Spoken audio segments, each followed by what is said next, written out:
de l'AES a été exécuté ce matin pour la première fois dans les 3 pays.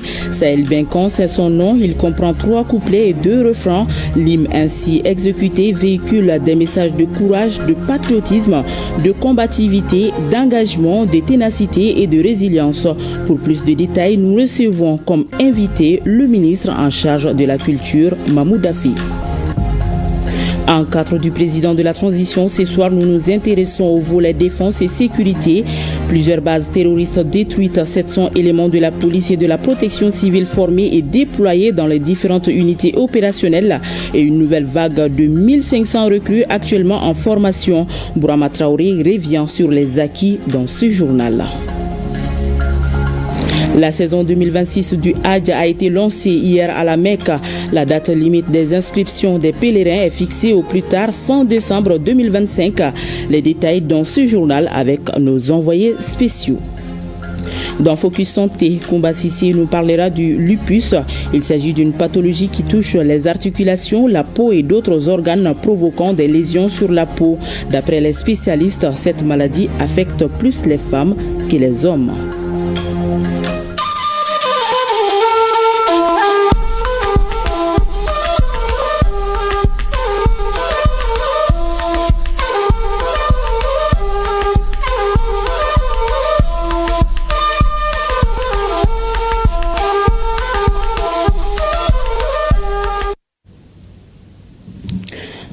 Nous sommes lundi 9 juin, mesdames et messieurs, bonsoir et bienvenue. Voilà, bonsoir monsieur le ministre. Bonsoir.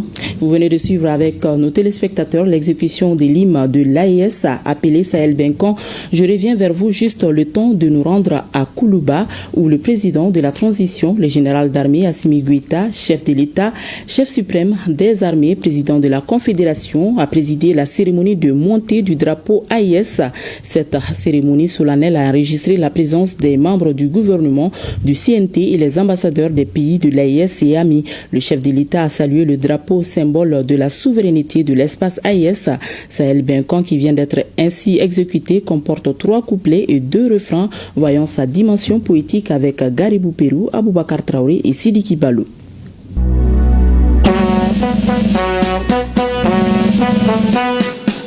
Hommage au peuple du Sahel, héritier des grands empires, porteur d'un temps nouveau qui annonce liberté et progrès. Sous l'étendard de combat épique, peuple de l'AES, intrépide et souverain, par le verbe et par les armes, des échelles qui te tiennent, pour que tes richesses te reviennent, et que scintille l'esprit fertile de l'Afrique. Soldats, nous sommes tous déterminés, résilients et unis, pour que l'AES demeure un espace, un peuple, un destin. Peuple de l'AES, peuple d'Afrique de ténacité, de sang et de sueur, tu écriras l'histoire pour que fiers de leur passé, tes enfants forgent le présent et bâtissent un monde meilleur. Soldats, nous sommes tous déterminés, résilients et unis, pour que l'AES demeure un espace, un peuple, un destin. Peuple de l'AES.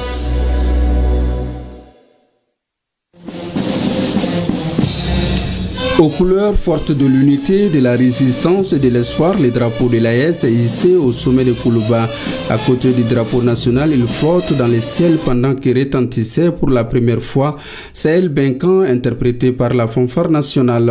C'est un moment historique qui s'inscrit désormais dans les annales de la Confédération des États du Sahel. Le président Goïta, président de la Confédération, a présidé la cérémonie, symbolisant l'ancrage d'une souveraineté assumée. Tout d'abord important de rappeler que la Confédération de l'Alliance des États du Sahel est une entité juridique de nature étatique. Et ce modèle, donc cette confédération, elle repose ce qui est tout à fait normal, sur des symboles. Il vous souviendra que le 3 mars 2025, nous avons assisté sous la présidence des leaders et des chefs d'État de l'AES, à savoir son Excellence le général d'armée Assimi Goïta, président de la transition, chef de l'État du Mali, et également président de la Confédération de l'AES, avec ses homologues du Burkina et du Niger. Nous avons assisté sous leur présidence à la montée des couleurs du drapeau de l'AES. Il est également important de rappeler qu'aujourd'hui l'AES dispose également d'une devise. Devise qui est la suivante: un espace, un peuple et un destin. Aujourd'hui, ce matin, donc, nous venons d'assister à l'exécution de l'hymne de l'AES. Je pense que ces trois paramètres extrêmement importants permettent d'asseoir, en tout cas pour très longtemps, l'AES en tant qu'entité juridique, l'AES en tant qu'organisation étatique, confédération, ayant besoin d'être reconnue. Ce n'est pas une reconnaissance juridique, mais une reconnaissance qui repose sur des symboles. Le drapeau, bien entendu, en termes de visuel, extrêmement important. Les devises également permettent, en tout cas aux citoyens de l'AES que nous sommes, de nous retrouver à travers des objectifs très clairs. Aujourd'hui, comme je dis, l'hymne, quelle est l'importance de l'hymne? L'hymne n'est pas qu'une simple composition de mélodie. Bien entendu, la mélodie elle est très agréable, c'est une mélodie sahélienne, mais ce hymne comporte des messages et permet de transmettre des valeurs extrêmement fortes, des valeurs autour desquelles se retrouvent les peuples de l'AES. Et je pense, en tout cas c'est mon sentiment personnel, qu'avec l'exécution aujourd'hui de ce team, nous avons l'obligation en tant que citoyens de la Confédération de nous l'approprier. Et je suis également certain, après avoir écouté ce team, l'objectif recherché par les pères fondateurs de l'AES est de galvaniser de manière permanente les troupes. Et grâce à ce team, nous avons compris que, suivant la vision des chefs d'État, nous sommes tous des soldats, c'est-à-dire aussi bien les forces de défense et de sécurité que les populations et tous les civils de la Confédération AES. Personnalité rassemblée, la montée du drapeau de l'AES au rythme des Sahel vainquants incarne la prise de conscience collective qu'il faut à tout point de vue préserver. Il y a tout un programme suivant les directives des chefs d'État de vulgariser à la fois ce team dans les établissements scolaires, dans les milieux académiques, en tout cas partout où l'hymne devrait être vulgarisé. Mais au-delà de la vulgarisation, comme je l'ai dit, nous avons l'obligation de nous l'approprier. Nous maîtrisons en tout cas nos hymnes nationaux, ce qui est une obligation. Mais je pense qu'à partir de ce matin, suivant les instructions des chefs d'État de l'AES, nous avons l'obligation également de nous approprier. La Confédération des États du Sahel a un logo, un drapeau, une devise et un hymne. Autant de symboles qui incarnent son unité et sa vision. Forte de ses fondations, l'AES a désormais un avenir souverain bien tracé. Et au Niger, le président de la République, chef de l'État, le général d'armée Abdourahmane Tiani, a présidé la cérémonie solennelle d'exécution de l'hymne de la Confédération des États du Sahel. C'était en présence de plusieurs personnalités. Il s'agit d'une autre étape importante que les trois pays viennent de franchir vers la concrétisation de leur confédération. C'est ce que nous disent nos confrères de la télévision nigérienne Gérard Abdoulaziz et Askou Djibrila.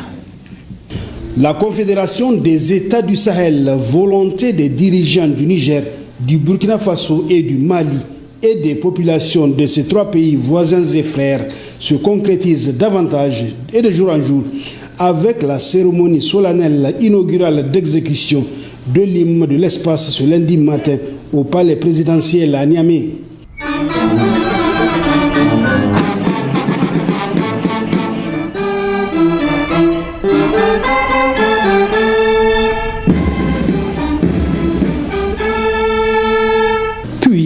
Interviendra le moment tant attendu, à savoir le retentissement de l'hymne de la Confédération des États du Sahel. Tout comme pour l'honneur de la patrie, il sera exécuté par la fanfare des forces armées nigériennes FAN.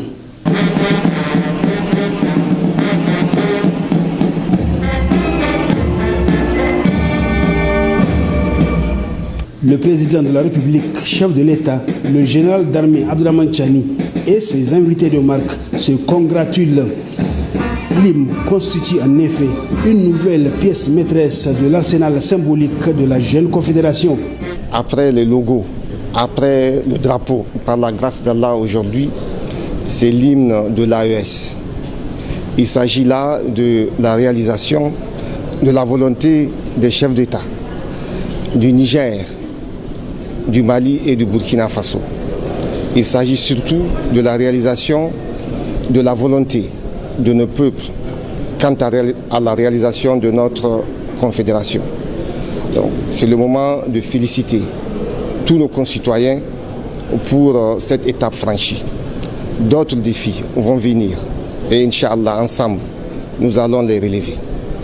Fruit d'un travail express mené par 15 experts des 3 pays. Au palais présidentiel de Koulouba, au Burkina Faso, l'exécution de l'hymne de l'AES a mobilisé autour du président du Faso, le capitaine Ibrahim Traoré, des membres du gouvernement, des présidents d'institutions et les représentants du corps diplomatique. Ces personnalités sont venues soutenir les dirigeants de l'AES.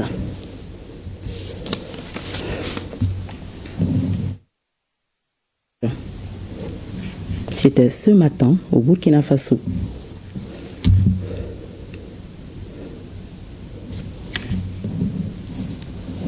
L'hymne de l'AES.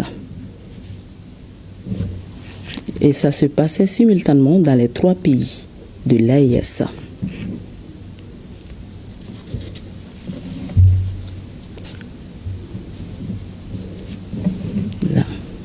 C'est en présence de plusieurs personnalités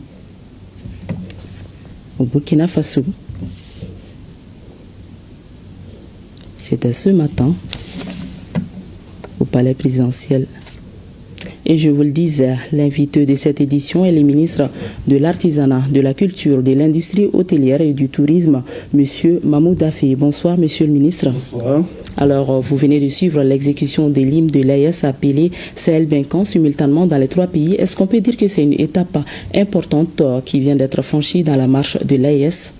Absolument. C'est un moment historique qui marque les 3 États à jamais. C'est un moment qui marque le dernier dispositif parce qu'aujourd'hui, après le drapeau, après le logo, on peut dire que l'hymne va fédérer davantage les énergies, soutenir un peu cet engagement patriotique des États du Sahel. Donc c'est un moment historique qui se passe devant nos yeux et c'est le lieu de saluer leur excellence, le président de la transition du Mali, le gendarme Assimi Goïta et président de la Confédération des États du Sahel, le président du Faso, le capitaine Ibrahim Traoré et son excellence, le président du Niger, le général d'armée Abdraman Chani pour cette vision historique, ce temps commun et ce moment de partage. D'accord. Monsieur le ministre, quelle est la symbolique particulière de Sahel Benkan, sa composition, son contenu et les messages qu'il renferme? L'hymne qui s'appelle Sahel Benkan, en effet, est une œuvre artistique et poétique, musicale, qui incarne l'âme commune, les valeurs fondatrices, mais surtout les ambitions collectives du Burkina Faso, du Mali et du Niger. En effet, il se veut à la fois un repère identitaire, mais un puissant levier de mobilisation de la nouvelle génération pour la victoire finale. Et il est composé de 3 couplets et de 2 refrains. Le premier couplet retrace un peu l'histoire commune, notre héritage, les empires et notre organisation, nos histoires sahéliennes, un peu, et nos richesses et notre histoire en commun qu'on partage. Le deuxième couplet dresse un peu le portrait de nos luttes contemporaines aujourd'hui pour la souveraineté retrouvée, pour l'unité. Aujourd'hui, ça parle de la contemporanéité, de ce qui se passe dans les États du Sahel aujourd'hui, qui se donnent la main pour défendre jalousement leur patrie et leurs richesses. Alors le troisième couplet lance un appel à la jeune génération, aux enfants du Sahel, de se lever comme un seul homme et de se battre, de travailler et dans une dynamique qui se fonde sur la dignité, le travail, pour bâtir notre espace souverain. Et le refrain définitivement, est un cri de ralliement des cultures en résistance. C'est les cultures du Sahel qui sont en résistance pour s'élever encore, pour défendre, mais pour développer, pour faire prospérer notre espace commun avec notre devise. C'est un cri de guerre. Et c'est pourquoi le Premier ministre parlait tout à l'heure, soldats, nous le sommes tous. D'accord. Alors, Monsieur le ministre, parlons à présent du processus d'élaboration des l'hymne. Est-ce que ça a été un processus inclusif? Ça a été un processus véritablement confédéral et inclusif parce que il y a 3 mois, nous avons été instruits par le président de la Confédération de concert avec ses homologues de travailler sur un projet d'hymne. Alors, en premier temps, il y a 5 experts de chaque pays. D'abord, chaque pays a lancé un appel à travailler sur un projet d'hymne. Et à la suite de cela, chaque pays a envoyé 5 experts à Bamako, donc 15 experts, nigériens, burkinabés et maliens, ont travaillé pendant 3 jours pour nous présenter un projet technique qui a ensuite été validé par une journée de travail de validation des ministres en charge de la culture des pays du Sahel. Et donc, à la suite de cette validation, naturellement, nous avons enclenché le processus d'élaboration, de création musicale, et nous sommes rentrés en studio. Et là aussi, ça a été fastidieux parce que les ingénieurs, les musiciens, les artistes ont travaillé. Alors, le processus, c'était très intéressant parce que, voyez-vous, l'élite vocale était nigérienne. Et la direction musicale, c'était des fanfares de Burkinabé. Et l'arrangeur du studio musical, c'est le maestro, le grand Bonkana Maïga du Mali, qui nous a offert son studio pour faire ce travail. Alors c'est pour dire tout simplement que c'est un travail professionnel. Ça a été construit, et écouté et validé par les plus grands professionnels que l'Afrique peut avoir. Et donc, je peux vous assurer que cet hymne est articulé et respecte et présente vraiment l'unité et notre identité commune et aussi la mélodie, comme il le disait tantôt. Elle est douce, elle reflète les saveurs du Sahel. Et aussi, l'hymne va véritablement nous requinquer et galvaniser la jeunesse, mais aussi nous aider à se prendre en charge. Et donc, ça a été un processus très inclusif. Et à la suite de tout ce produit fini, on a soumis naturellement au président de la Confédération. Et après la soumission au président de la Confédération, le général d'armée Assimi Goïta, qui nous a instruit d'aller soumettre à ses frères du Burkina et du Niger, qui ont eux aussi à leur tour validé un à un. Et d'ailleurs, le nom a été validé lors de ces échanges-là. Donc c'est pour dire tout simplement, je voudrais saluer la force de travail, l'engagement et la créativité des experts qui ont vraiment travaillé pendant des jours sur ce thème-là. Et à la suite des experts, je voudrais saluer la fraternité que mes frères, mes confrères, les ministres en charge de la culture du Burkina et du Niger qui ont fait un travail extraordinaire. C'était véritablement collégial. Jusqu'à ce matin, on s'est appelé au moins 4 fois pour s'accorder sur tout ça, pour dire que véritablement et définitivement, nous sommes un seul espace, un destin commun et une unité qui est aujourd'hui en marche et on ne peut plus retourner en arrière.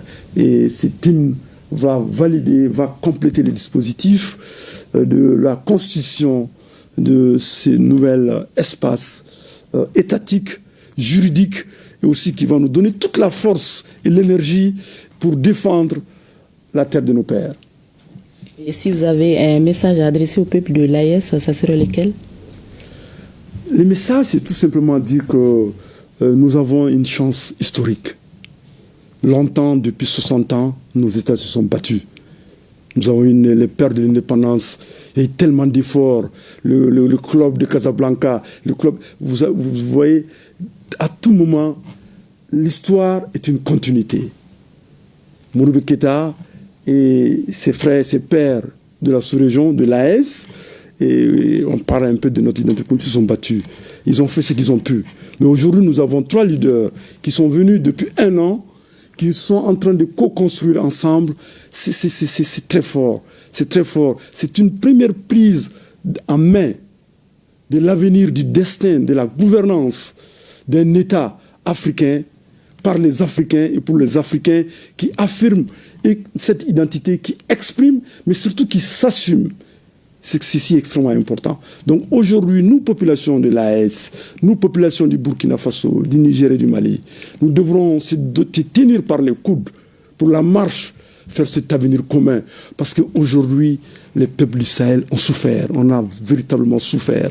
Il est temps, le moment est venu pour nous de se mettre debout sur les remparts comme un seul homme pour la victoire finale.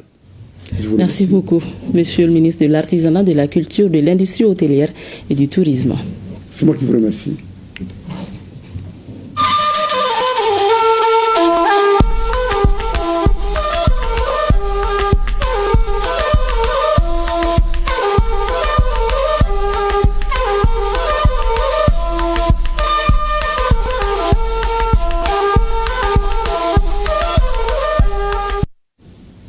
Sur un tout autre plan, l'ambassadeur de la République populaire de Chine en fin de mission dans notre pays a été reçu ce matin en audience par le président de la transition, le général d'armée Assimi Goïta. Après plus de 3 ans au Mali, Chen Ziong est venu dire au revoir au président Goïta et le remercier pour tout le soutien que les autorités maliennes lui ont accordé pour la réussite de sa mission. L'ambassadeur chinois se dit très fier d'avoir passé de bons moments dans notre pays. Écoutons Chen Ziong à sa sortie d'audience. Il est au micro de Mamadou Fani. Je suis très honoré d'être reçu ce matin par le président de la transition du Mali avant mon départ pour la fin de ma mission au Mali. Tout d'abord, j'ai transmis le meilleur vœu du président chinois Xi Jinping à son Excellence le président de la transition du Mali. Et je viens ici surtout pour dire au revoir parce que je suis très satisfait de constater au cours de ma mission de 3 années et plus au Mali les relations bilatérales entre la Chine et le Mali progressent constamment et surtout l'année dernière le président de la transition a fait un voyage en Chine pour participer au forum de la coopération sino-africaine et il a rencontré son homologue chinois, le président Xi Jinping. Et au cours de cette audience, les 2 chefs d'État ont annoncé de porter nos liens bilatéraux au niveau de partenariats stratégiques.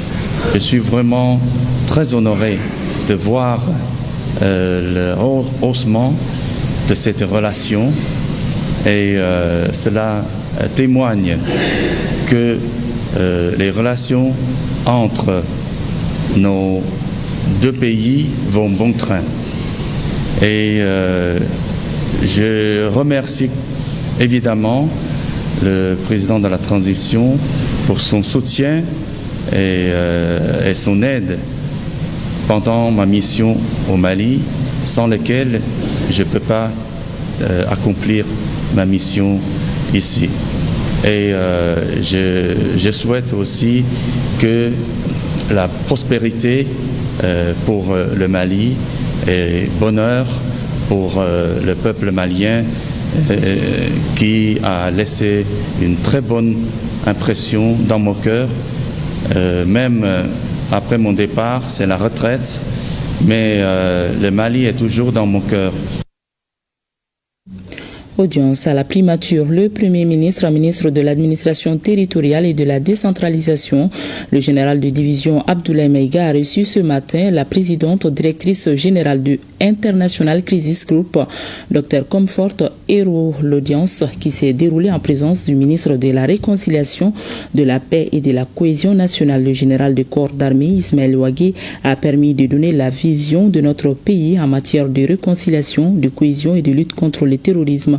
Le ministre en charge de la réconciliation a expliqué les actes posés par le gouvernement dans le cadre de la réconciliation, le retour des déplacés extérieurs, le désarmement et l'intégration des ex-combattants. Après avoir rappelé l'histoire de la crise dans notre pays, le Premier ministre chef du gouvernement a insisté sur la vision du président de la transition pour un Mali uni et réconcilié. Et pour le général de division Abdoulaye Maïga, ce n'est pas un tournant souverainiste, encore moins un tournant anti-partenaire comme le pensent certains, mais plutôt un retour à la normale. La PDG de International Crisis Group, qui dit soutenir la paix et la sécurité, sort de cette audience avec beaucoup d'éléments qui devraient lui permettre d'équilibrer ses futurs rapports.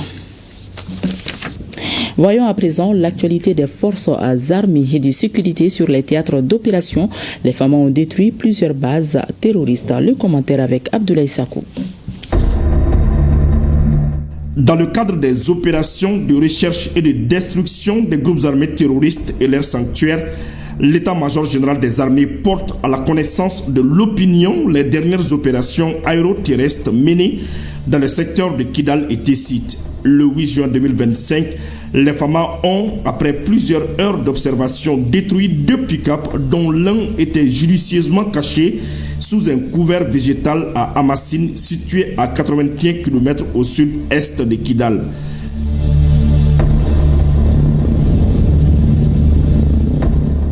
Le 9 juin 2025, les vecteurs aériens FAMA ont localisé et détruit une base terroriste située non loin de Tessit, région de Gao. L'état-major général des armées rassure que la recherche et la destruction des groupes armés terroristes continuent sur l'ensemble du territoire.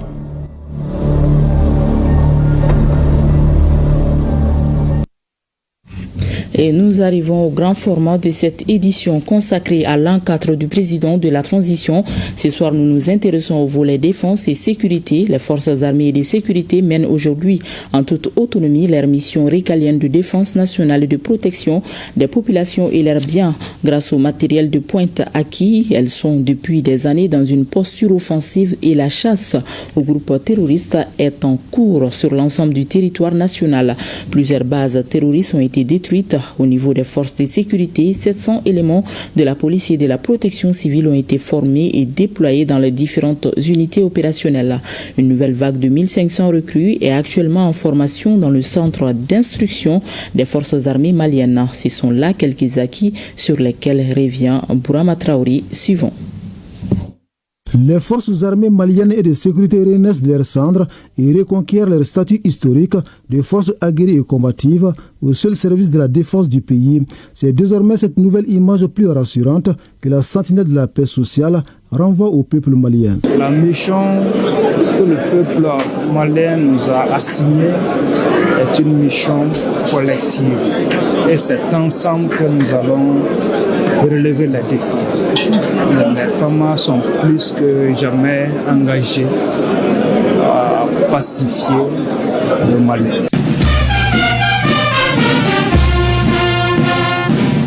L'armée est un pilier essentiel sur lequel s'est bâtie une société stable et en paix. Sans elle, la réalisation de ses aspirations devient une utopie, une évidence qui sonne aujourd'hui comme une priorité absolue.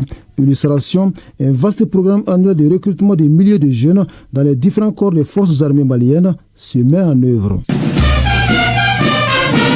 Recrutement et formation font bon ménage dans un contexte de refondation de notre outil de défense. C'est dans cette dynamique que certains éléments de la police et de la protection civile ont été formés et déployés dans les différentes unités opérationnelles. Cette volonté maintes fois réitérée de son Excellence le général d'armée Assimi Goïta, président de la transition, chef de l'État, chef suprême des armées, d'assurer les meilleures conditions de vie et de travail à nos forces et de renforcer le maillage sécuritaire du territoire national dans le dessein de couper toute retraite aux terroristes, aux bandits, aux criminels et aux hors-la-loi de tout acabit.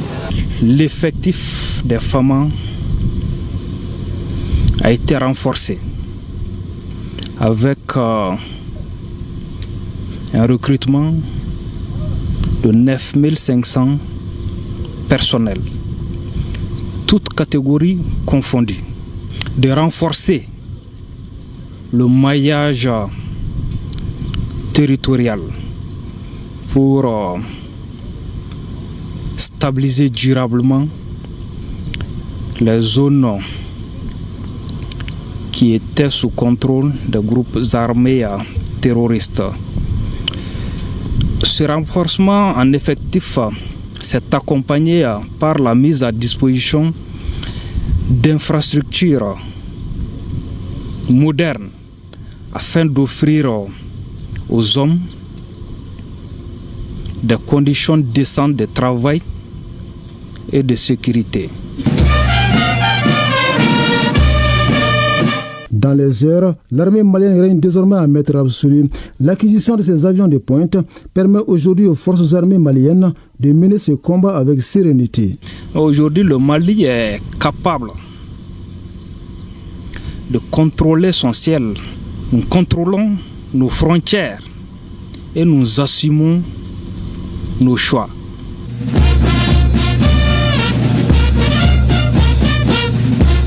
Au sol également, la mobilité est devenue très facile pour les forces armées et de sécurité grâce à ces nouvelles acquisitions. Des véhicules tactiques de combat leur permettent aujourd'hui de répondre aux impératifs opérationnels sur les théâtres. Ces acquisitions s'expliquent par la nécessité d'adapter la capacité des FAMA à l'évolution de la situation sécuritaire. Les FAMA ont repris l'initiative. Avant, c'est nos camps qui sont attaqués. Avant, c'est nos convois qui sont attaqués. Mais aujourd'hui, c'est les FAMA qui sortent pour aller rechercher l'ennemi, juste dans son dernier retranchement. Donc, il n'y a vraiment pas à s'inquiéter pour ces cas isolés. Cette montée en puissance de nos forces de défense et de sécurité ne peut pas aller sans aussi la réalisation des infrastructures, sans l'équipement et sans aussi le réarmement moral de nos hommes. Donc cela s'inscrit dans cette optique de vouloir encore une fois de plus mettre nos hommes dans les meilleures conditions de travail pour leur permettre de faire face à leur mission, à savoir la protection des personnes et de leurs biens, la lutte contre le crime sous toutes ses formes, la lutte contre le terrorisme. La chasse aux ennemis de la paix est donc lancée à travers des opérations militaires avec à la clé le démantèlement de plusieurs bases terroristes et la saisie d'engins et de matériel. Le moral de nos hommes est au beau fixe parce que le soldat malien sait que le pays est derrière lui. Il ne défend pas un régime. Il défend des villages, des familles, un pays en reconstruction. Le combat est difficile, mais il est désormais à nous.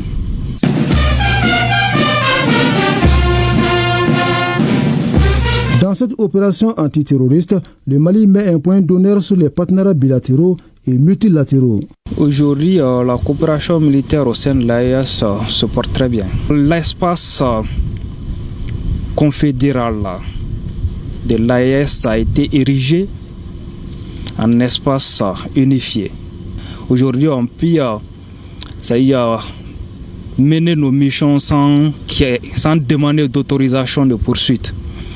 Et aujourd'hui, avec la mutualisation des moyens et le partage de renseignements, plusieurs opérations ont été menées dans le cadre de l'AIS, notamment l'opération Yereko 1 et Yereko 2, qui ont obtenu de très bons résultats. Le Mali travaille avec plusieurs autres pays, notamment les voisins.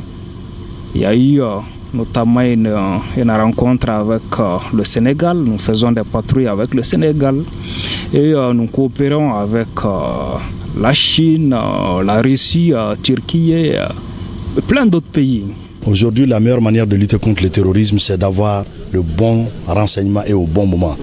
Quand on a le bon renseignement, les bonnes informations au bon moment, ça peut nous permettre d'anticiper, ça peut nous permettre d'éviter certaines choses sur nos emprises, sur nos forces et même sur la population. Dans cette guerre asymétrique, chaque Malien se doit de se comporter en soldat pour appuyer les forces combattantes dans l'assainissement du Mali des forces du mal. Fin à l'école de guerre du Mali des travaux de l'exercice synergie interministérielle de gestion des crises. Les auditeurs de l'école de guerre du Mali et ceux de l'école nationale d'administration se sont familiarisés durant une semaine aux techniques et stratégies d'anticipation ou d'action en cas de catastrophe. La session qui était organisée par l'école de guerre du Mali en partenariat avec l'ENA visait à cultiver chez les auditeurs le caractère global de la défense, qu'elle soit civile ou matérielle. Batraouri. L'exercice synergie interministérielle de gestion des crises 2025 organisé par l'école des guerres du Mali prend fin après une semaine d'intenses activités. La session de simulation visait à initier les apprenants à la réflexion sur le caractère global de la défense civile et matérielle. Il s'agit des auditeurs de l'école des guerres du Mali et ceux de l'école nationale d'administration. Les fleurs semblent produire les effets attendus, c'est en tout cas le sentiment des responsables de l'école des guerres du Mali. Cet exercice s'inscrit en droite ligne dans une perspective de mutualiser les efforts au niveau de tous les ministères, également aussi la gestion collective des crises. C'est pourquoi lorsque vous regardez un peu l'intitulé de l'exercice, on parle de synergie interministérielle. Et lorsqu'il y a catastrophe, lorsqu'il y a crise, tous les ministères sont activés et cela permet d'avoir une gestion efficiente et efficace de la crise. Cet exercice s'inscrit dans ce cadre. Cet exercice intitulé Djekabara 2025 vous a permis sûrement au niveau tactique et opérationnel de toucher du doigt la nécessité de l'interministériel dans la gestion d'une crise, et vous aurez en ce moment intégré des principes essentiels sans lesquels cette planification ne saurait justement être un succès, à savoir la coordination, la collaboration, la concertation. La session a été d'un apport capital dans le cursus universitaire des auditeurs, qu'ils soient de l'ENA ou de l'école des guerres du Mali.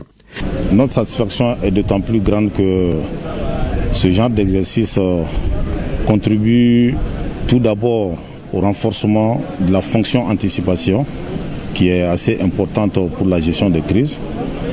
Il y a en un deuxième lieu la fonction protection des populations, qui est l'une des vocations principales de l'État. Tout État a le devoir de protéger ses populations. C'est dans ce cadre que cet exercice s'inscrit. Et enfin, il y a aussi le renforcement de la résilience nationale face aux aléas climatiques.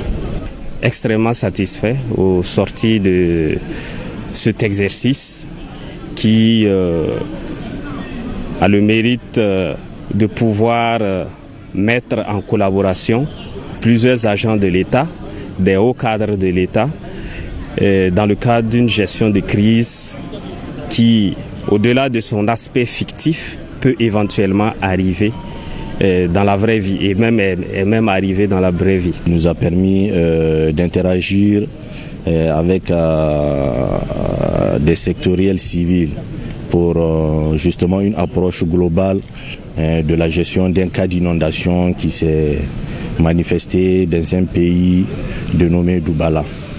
Donc dans l'ensemble, l'exercice est bien passé.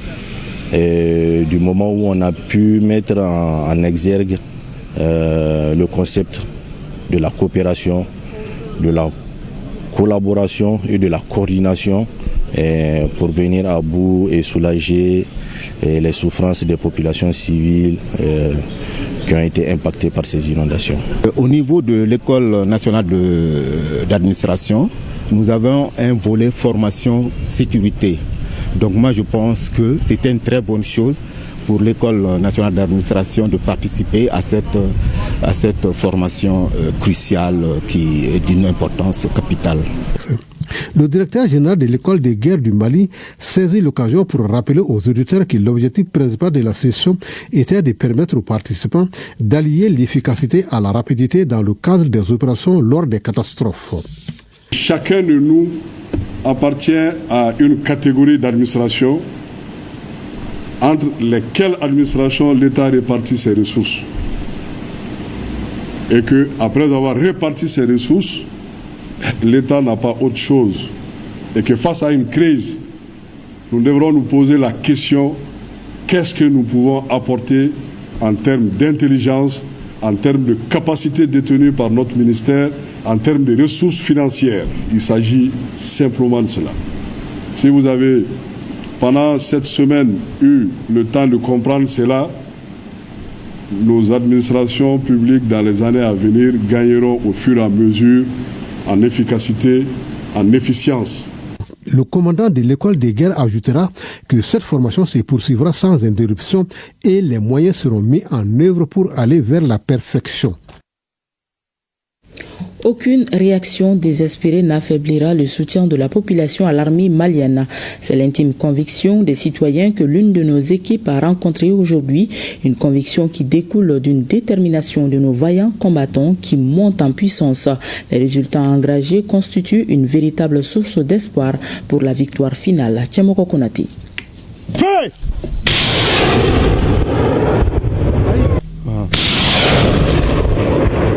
Montée de l'armée malienne en puissance. Une montée incontestée qui a suffisamment donné du fil à retordre aux ennemis de la paix ces derniers temps. Il s'agit des groupes terroristes qui, en quête désespérée des repères, continuent de perpétrer des attaques sporadiques. L'armée malienne, c'est le Mali. Quand on parle d'une nation, on parle de son armée. Et si on attaque l'armée, ça touche à tout le monde. Donc moi je vois ça comme un complot international. Ces attaques n'entament en rien la dynamique de traque enclenchée par nos vaillants combattants jusque dans leur dernier retranchement. Même dynamique perceptible chez la population qui réitère son soutien sans réserve à notre armée républicaine.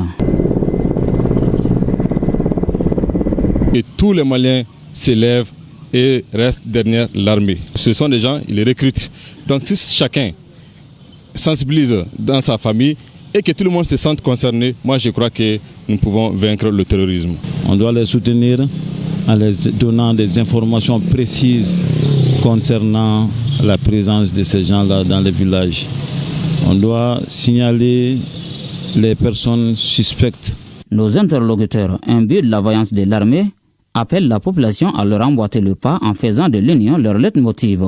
Aussi leur demandent-ils à se démarquer de la propagande dans laquelle prennent plaisir des individus désespérés sur les réseaux sociaux. Ceux qui font sur les réseaux sociaux, la population doit prendre conscience que le Mali là, c'est pour nous tous. Si quand le pays va chavirer, c'est tout le monde qui va chavirer. Donc dans ce cas, ceux qui ont diffusé sur les réseaux sociaux, ils n'ont qu'à bien réfléchir si c'est les groupes terroristes donnent des informations. On ne doit pas partager ça sur les réseaux sociaux. On ne doit pas ménager ces genres de personnes. Chaque fois qu'on va voir ces publications qui nous démoralisent, qu'on cherche les coupables et les envoie au front, qu'ils sachent ce qui se passe au front. Il n'y a pas de demi-mesure pour cela.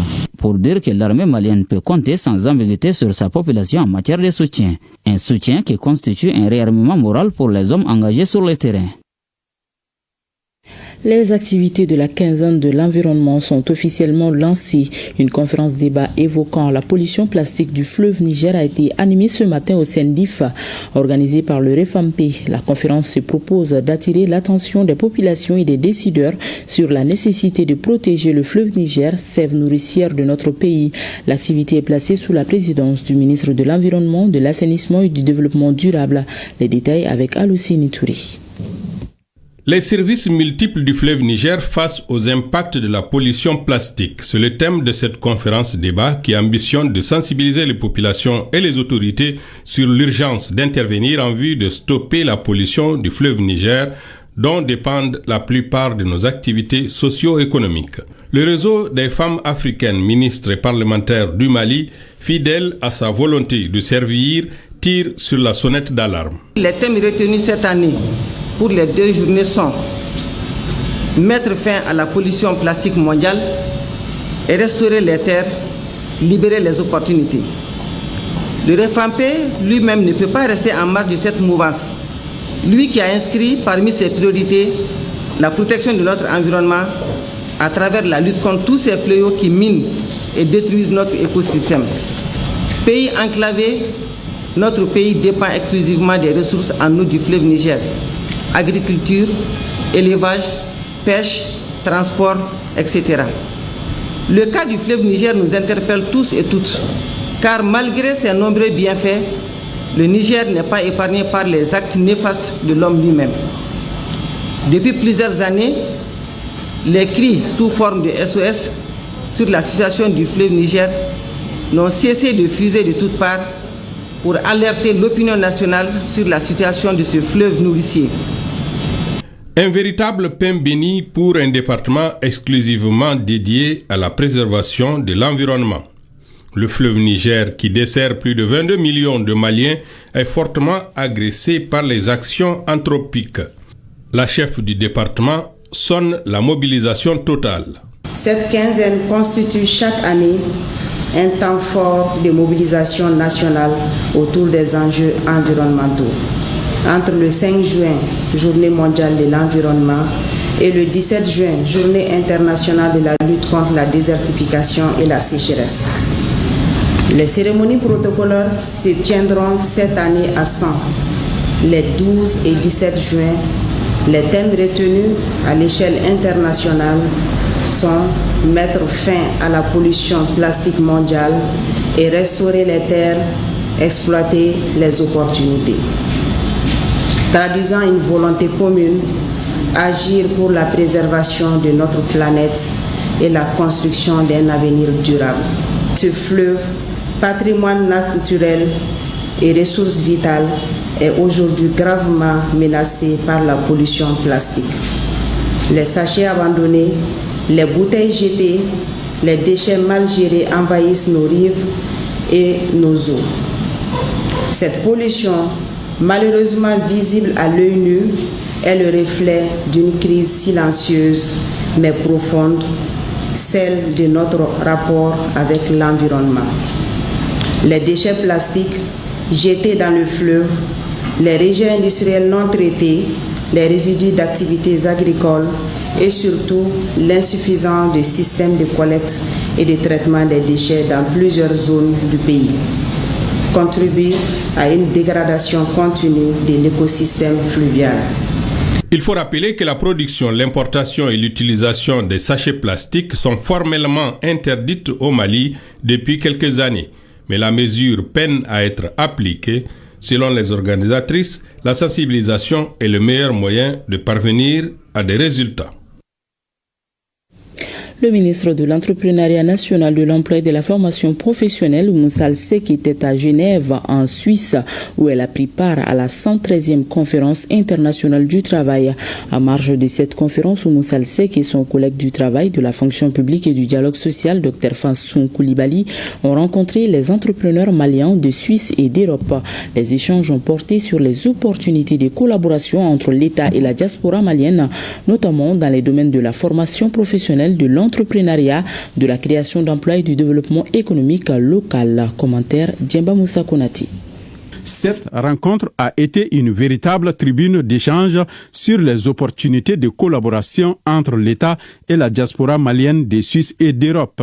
Cela dans les domaines de la formation professionnelle, de l'entrepreneuriat, de la création d'emplois et du développement économique local.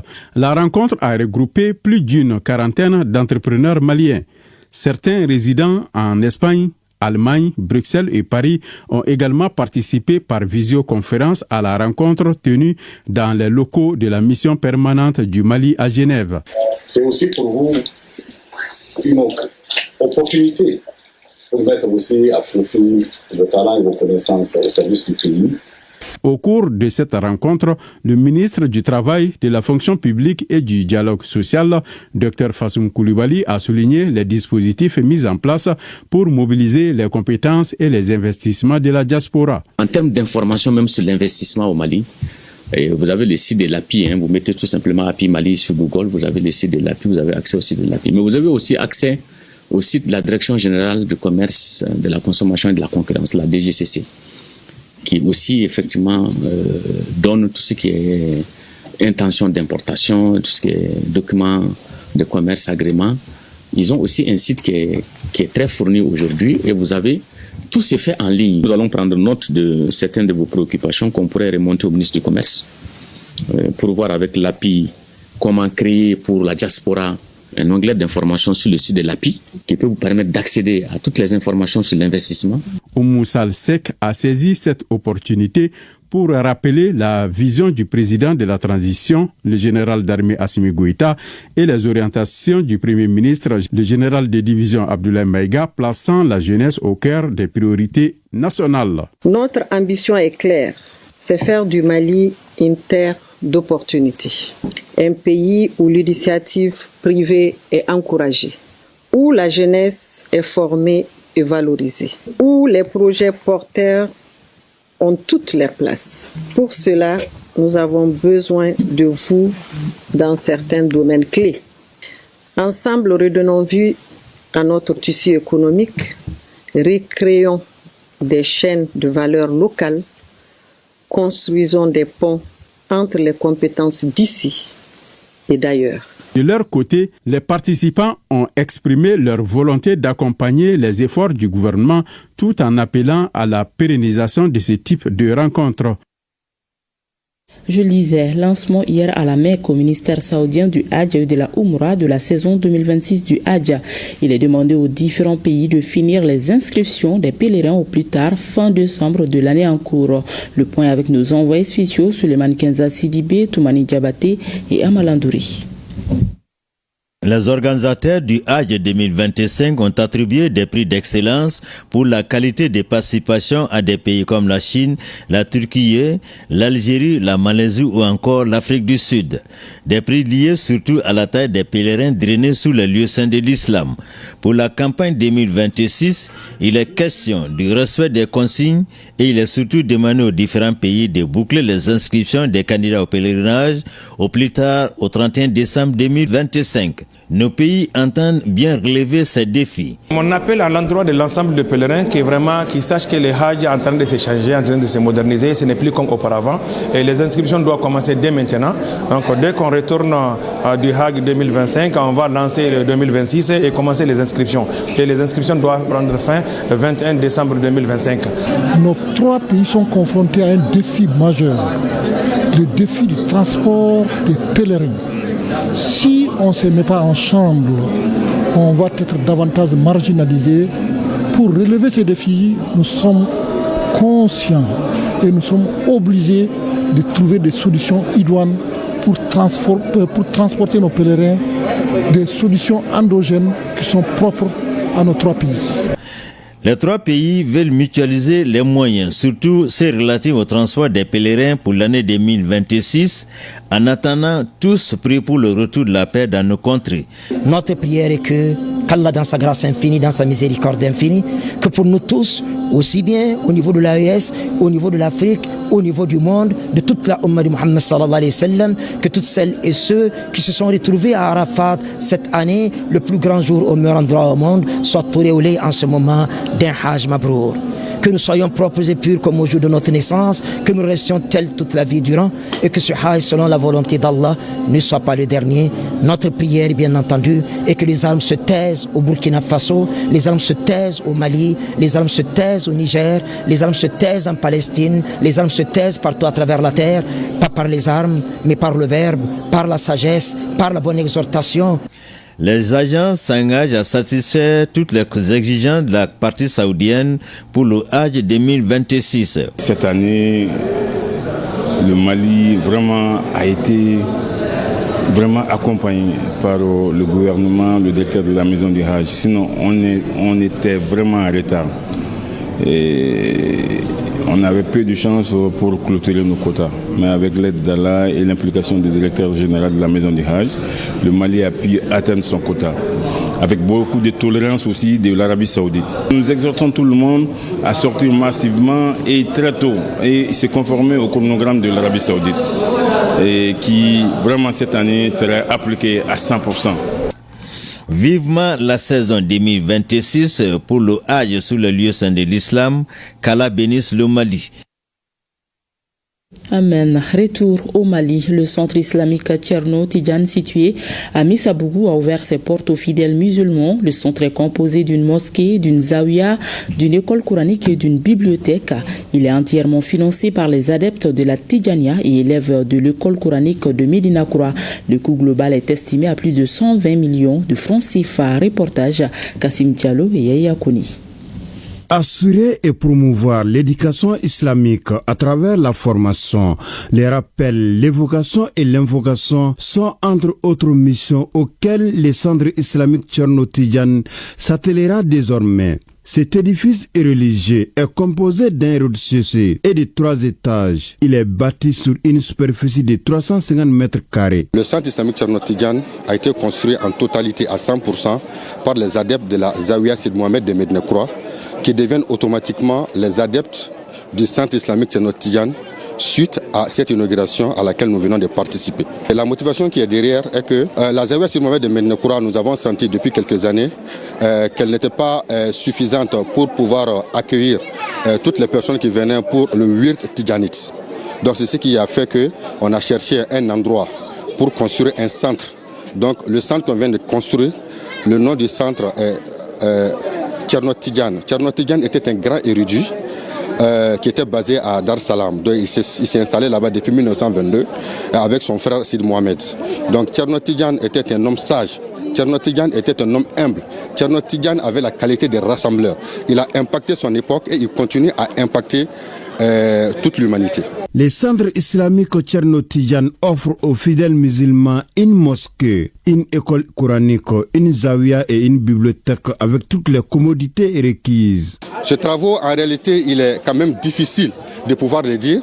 Comme je l'ai dit, ces travaux ont été financés à 100%, et je le précise, par les adeptes de la Zawiya Sid Mohamed de Médina Koura, qui deviennent automatiquement les adeptes du centre islamique Tcherno Tidjane.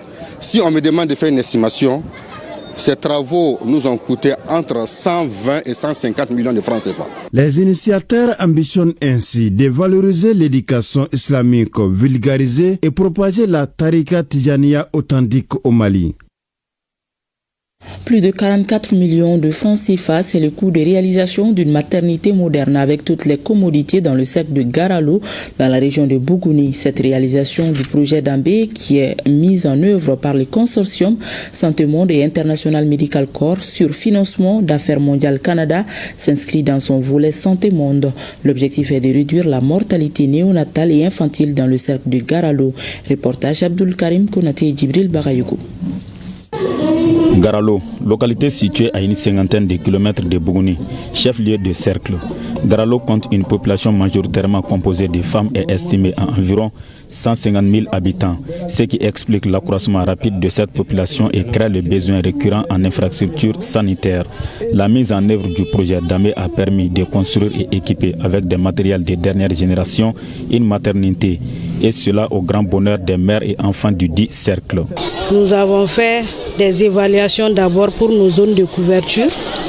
Et à travers ces évaluations, on s'est rendu compte que sur les 10 aires de santé que le projet couvre, y compris le CCRF, donc il y a 2 aires de santé qui ont vraiment besoin d'une nouvelle maternité. Au nom de toute la population de Garalo et ses environnants, je remercie les agents du projet Dambé pour leur bonne collaboration avec les autorités locales. Bâtie sur une superficie de 247 mètres carrés dans la cour du CESCOM de Garalo, cette maternité est composée entre autres d'une salle de planification familiale, un bureau des sages-femmes, un bloc de 3 latrines, un incinérateur pour un coût total de 44 856 620 francs CFA. C'est une maternité qui répond à toutes les exigences en termes de normes nationales et internationales. Nous appelons la population de fréquenter la maternité. L'inauguration d'un centre dédié à la mère et à l'enfant est toujours un moment émouvant. Aussi, c'est un grand plaisir pour moi d'être à vos côtés aujourd'hui pour partager cet événement. L'acquisition de cette maternité moderne devra contribuer à améliorer le plateau technique du centre de santé de Garalo, ce qui permettra de réduire à coup sûr les évacuations des patients vers le centre de santé de référence de Bougouni. Le lupus est une maladie qui affecte plus les femmes que les hommes et cette pathologie touche les articulations, la peau et d'autres organes. Il provoque également des lésions sur la peau de la personne touchée. Actuellement, son traitement est uniquement basé sur des pathologies auxquelles le patient se plaint. Pour en savoir davantage, nous sommes allés à la rencontre des spécialistes des os et de la peau, suivant leur explication dans Focus Santé, une réalisation de Koumba Sissé et Abdoulaye Samaki. Le système immunitaire produit des anticorps qui défendent notre corps contre toute agression. Les anticorps des personnes affectées par le lupus, au lieu de défendre l'organisme, sont plutôt agressifs et attaquent les organes. C'est ce qui provoque des signes lupiques.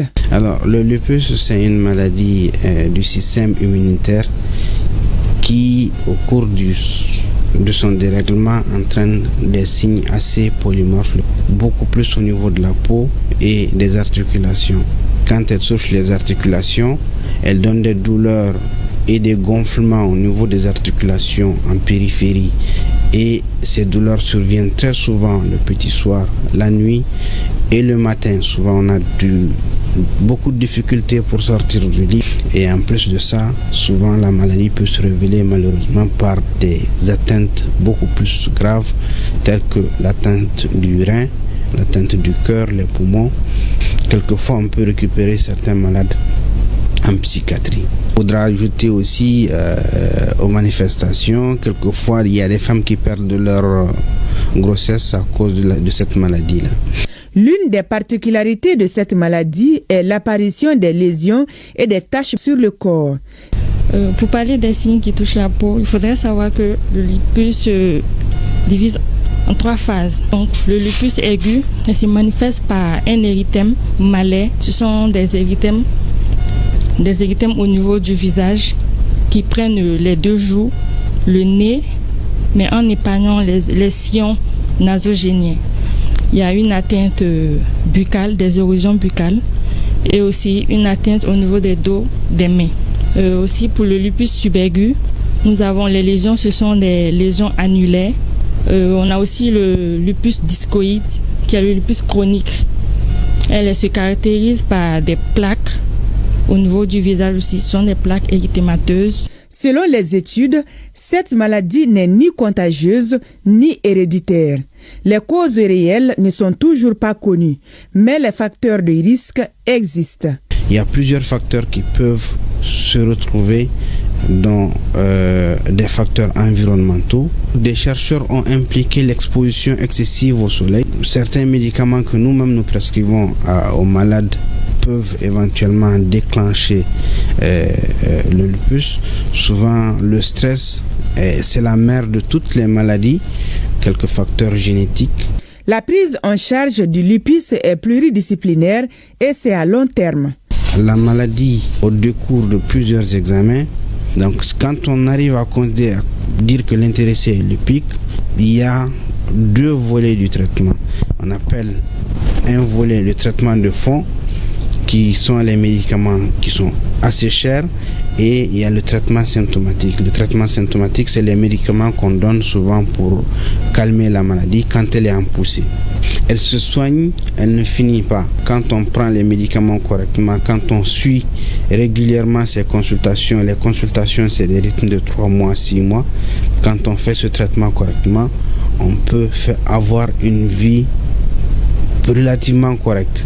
Quand on prend la rhumatologie, c'est à peu près 500 à 600 malades qui sont suivis ici. La Société malienne de rhumatologie, elle s'est fixée comme mission de faire une éducation thérapeutique. C'est dans ce cadre-là que nous avons élaboré depuis 2019 ce guide pour aider les malades à comprendre la maladie et pour éventuellement aider nos autres collègues à penser beaucoup plus au lupus quand ils sont devant leurs patients. Sur 10 cas de lupus, 9 sont les femmes. Pour diagnostiquer cette maladie, les patients dépensent au moins 150 000 francs CFA, sans compter les frais de médicaments qui sont aussi élevés. Malikoura Tassira, saison 3 à suivre après cette édition à partir de 21h30. La version française de l'entretien du ministre de la Jeunesse et des Sports chargé de l'instruction civique et de la construction citoyenne, Abdul Kassim Ibrahim Fomba, évoque les grandes réalisations de son département et les perspectives.